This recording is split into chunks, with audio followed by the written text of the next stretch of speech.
नमस्कार, मैं हूं सुप्रिया और आप देख रहे हैं अमर उजाला। आज हम कथा सुनेंगे श्री राम जन्म की। एक ऐसी कथा जो हम सभी ने कभी ना कभी सुन रखी होगी, लेकिन अगर ये कथा हम राम नवमी पर सुनते हैं तो उसका महत्व कुछ अलग ही होता है। जी हाँ, जब भी राम नवमी का पावन पर्व आता है तो हर भक्त का मन भक्ति और श्रद्धा से भर उठता है। इस दिन हम भगवान श्री राम के जन्म की दिव्य कथा को जरूर याद करते हैं। एक ऐसी कथा जिसे सुनने मात्र से मन को शांति और जीवन को दिशा मिलती है। तो आइए आज हम आपको भगवान श्री राम की पवित्र जन्म कथा ऐसे सुनाते हैं जैसे कोई अपने प्रिय और प्रेम को सुना रहा हो। प्राचीन काल में अयोध्या नगरी में सूर्यवंशी राजा दशरथ राज्य करते थे। उनका राज्य अत्यंत समृद्ध, धर्मपरायण और सुखी था। प्रजा उन्हें पिता के समान मानती थी। उनके पास सब कुछ था, वैभव, शक्ति और सम्मान। लेकिन एक कमी थी, वे था संतान सुख। जी हाँ, राजा दशरथ संतान सुख से वंचित थे। समय बीतता गया, लेकिन यह कमी उनके हृदय को निरंतर व्याकुल करती रहती।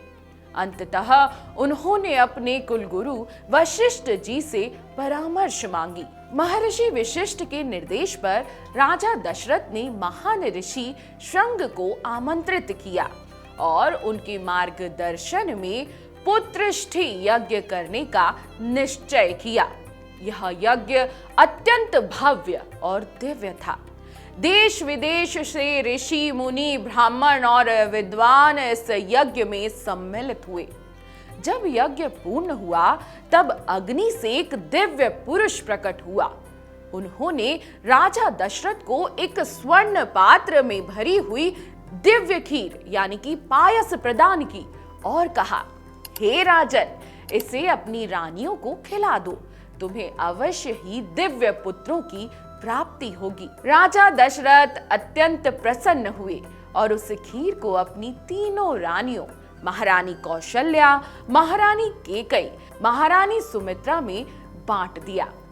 कथा के अनुसार कौशल्या को सबसे बड़ा भाग मिला, केकई को दूसरा भाग मिला, सुमित्रा को 2 भाग प्राप्त हुए। कुछ समय बाद उस दिव्य प्रसाद के प्रभाव से तीनों रानियां गर्भवती हुई।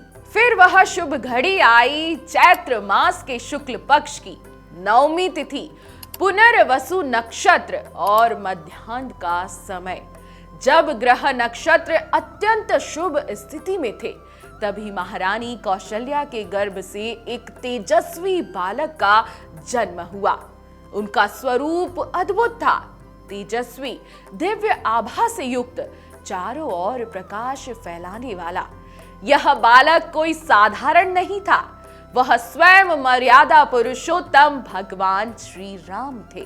जी हाँ, इसके बाद केकई ने भरत को जन्म दिया, सुमित्रा ने लक्ष्मण और शत्रुघ्न को जन्म दिया। चारों भाइयों के जन्म से अयोध्या में उत्सव का माहौल छा गया।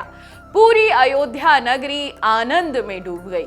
देवताओं ने पुष्प वर्षा की, गंधर्व गान करने लगे और अप्सराएं नृत्य करने लगी। महर्षि वशिष्ठ ने चारों राजकुमारों का नामकरण किया, राम, भरत, लक्ष्मण और शत्रुघ्न।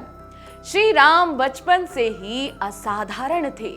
जी हाँ, उनमें विनम्रता, करुणा, शौर्य और ज्ञान का अद्भुत संगम था।